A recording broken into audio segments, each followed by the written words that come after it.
for 2 weeks, calling it the Harmonic Convergence.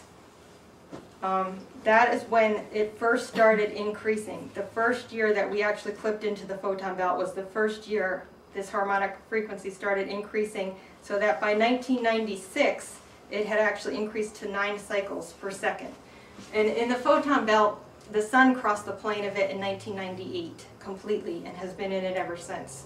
But we rotate around the sun, so we were in it 6 months at that point and out of it 6 months. But when the Earth crossed the plane, the harmonic convergence time period, that's when the Earth's frequency increased to 9 cycles per second.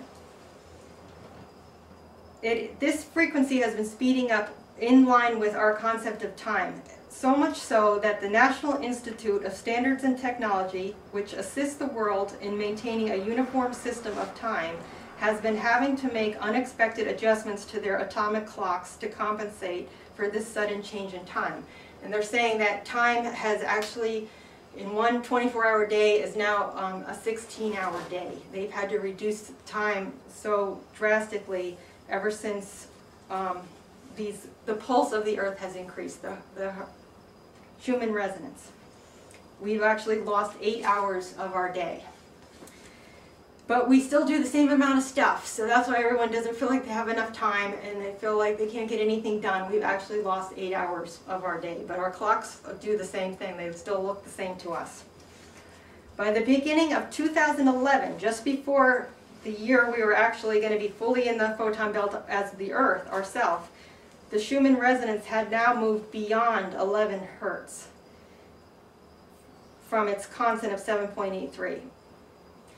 As the Schumann resonance increases, our own frequencies must also increase. We are just so connected that everything that is affecting the Earth is affecting us. This is the principle of resonance. As our vibrational frequency speeds up, so will our concept of time. There will be more events taking place in less time. Time will appear to speed up as we approach 0 point, is what they're calling it.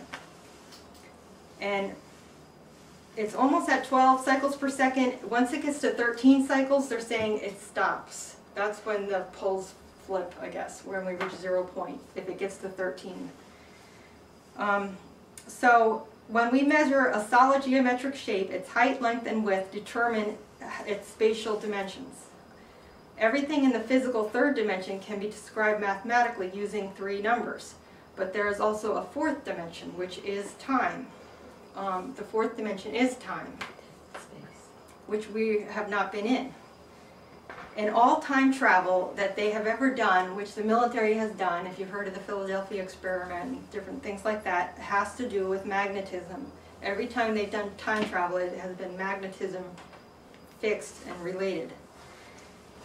The parameter of time is an indication of measure. As per the theory of relativity from Einstein, time is perceived to pass more slowly when you move faster. But, like height, width, and depth, which define the perception of 3D, it is only a perception. You are not moving through time and space. Time and space move through you. And at the speed of light itself, length shrinks to 0, which means there's no more space when you're traveling at the speed of light. You lose the dimension of space, and time itself stands still when you're traveling at the speed of light. If you travel faster than the speed of light, you actually reverse aging. And if you've ever taken physics at any time in your life, that's one of the examples they always tell you about, is the 2 twins. You know, one took off in the rocket ship traveling at the speed of light, and the other stayed on Earth. Have you heard of this? The one who stayed on Earth, the other one came back like 30 years later and had not aged at all, whereas their twin was now 30 years older. And this is supposedly, I don't know if that's a real thing they did, but that's what they're saying. I think, does anyone know, was that real? That's one of Einstein's theories. Right, so gravity is a warp in space-time. This is Einstein as well. Space and time is flat without matter. If there's no matter in it, space and time is just flat. It's the enormous weight and the mass of a star or a planet that causes a huge dent in space, and that means, so picture like that black space as a blanket. If you put, when there's nothing in it, it's just flat and tight. When you put a heavy planet in the middle of it, it causes a warp in there. And it's that warp that actually creates any planet spinning around it is like sucked into that warp. And that's what he's saying is gravity. It's just that the warp is what's pulling the planets close to it. It's not that it's flat, it actually makes a warp or a dent in space-time. Just as the tuning fork has natural frequencies for sound, the planet Earth has natural frequencies called Schumann Resonances for electromagnetic radiation. The human brain also has natural frequencies for electromagnetic radiation. It turns out that the Earth's Schumann resonances are in tune with the human brain's alpha states and theta states. Schumann resonance can alter brainwave activity in humans. Alpha occurs at a frequency range of approximately 8 to 13 hertz. Theta is anywhere from 4 to 7. Delta has a frequency of 1 to 3. It's at the lower end. And beta is at the higher end of 18 to 22. So these 4 brainwaves fall within the range of at least the first 3 Schumann resonances.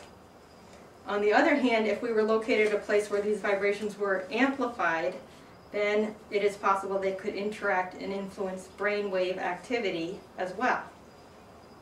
And alpha frequencies are the ones that most people associate with meditation and relaxation, and they play this music to make themselves relax, the alpha frequency. And theta frequencies have been associated with a dreamy, creative state of mind. So are we the controllers of our reality? We easily forget that we are, and that our reality is not made up of outside influences, but that it actually consists of our thoughts, beliefs, and mindsets. So by learning about these deeper states of consciousness, you could do this by understanding your different brain frequencies. Beta, which is the 14 to 40 hertz, is the waking consciousness and the reasoning wave. It's associated with normal waking consciousness, a heightened state of alertness, logic, and critical reasoning. While beta waves are important for effective functioning throughout the day, they can also translate, if you're not in charge of your world, into stress, anxiety, and restlessness. If they're too high of a frequency, instead of making you more logical and alert, they could cause you stress and anxiety. So, and that actually is the reason a lot of people have health problems in that state. Alpha, the 7.5 to 14, is the deep relaxation, usually when the eyes are closed and you're slipping into a lovely daydream like now, or during light meditation. It's optimal time to program the mind for success, and also heightens your imagination, visualization, memory, learning, and concentration in the alpha relaxation wave, which is what they're saying the Schumann resonance is of the planet normally. If you were healthy and normal, you would be resonating in that perfect healthy state with the planet, if the planet was healthy and normal. Now they've been increasing. These resonances have been increasing. We have a direct tie to what's happening on the planet. So the fastest frequency is above 40 hertz.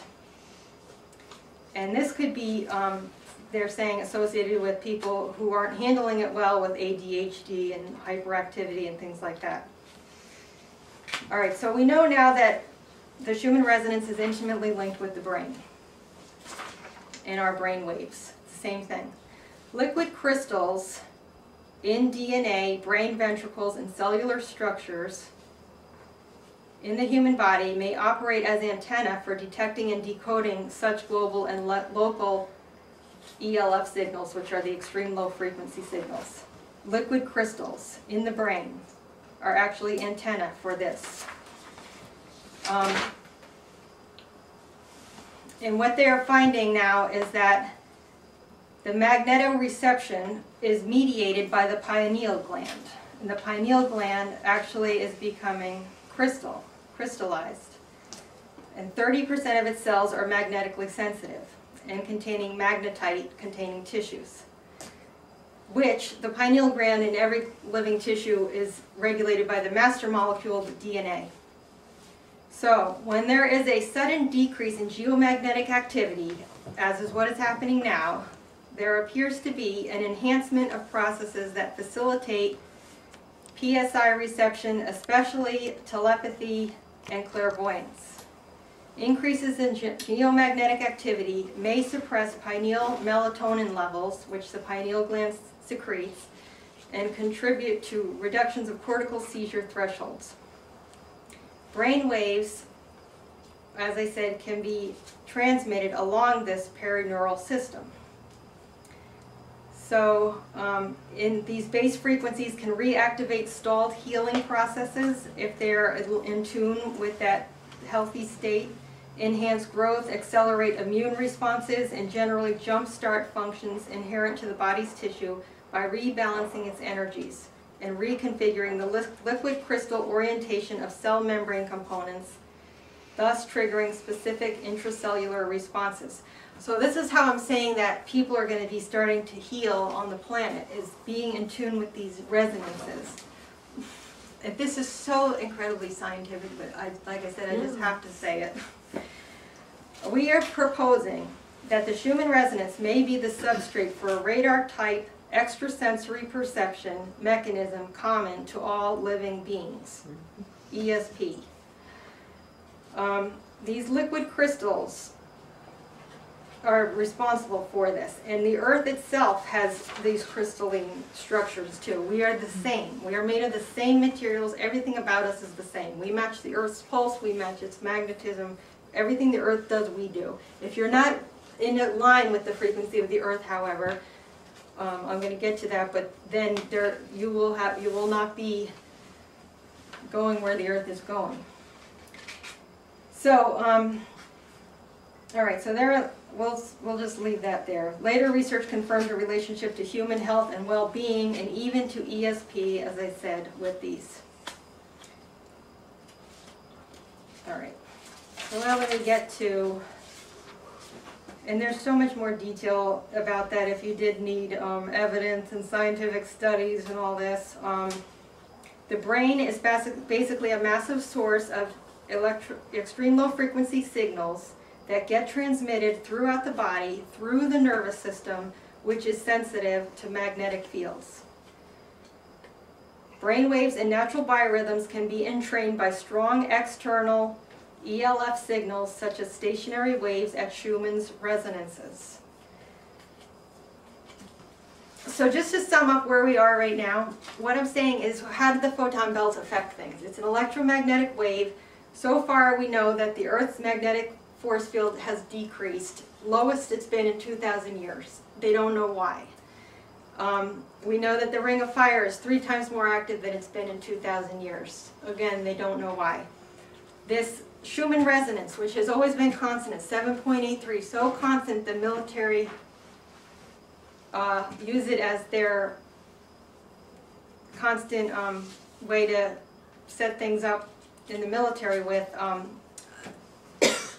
excuse me a second, what were you saying? We have 10 minutes left on the battery. Okay. So that has changed just since 1986, which coincides with the year that they say the Earth went into the, first clipped into the photon belt. And then suddenly now it went to 9, last year it went to 11, it's on its way to 12. This just happened in the last 30 years when it had never changed before. What's causing the increase in electrical impulses on the surface of the Earth? That's what the Schumann resonance is, which is directly affecting our brain waves. We are tied to the pulse of the Earth. What's happening there is happening inside us. And as I was saying with the alpha, beta, theta, depending on that frequency, that's the state of mind you're in. The alpha waves can heal you, calm you, keep you in a relaxed state of mind. Different higher frequencies can cause stress and anxiety and depression and ADHD if you're not able to handle them. And they have these CDs where you can just play that frequency music all the time in the background to put your brain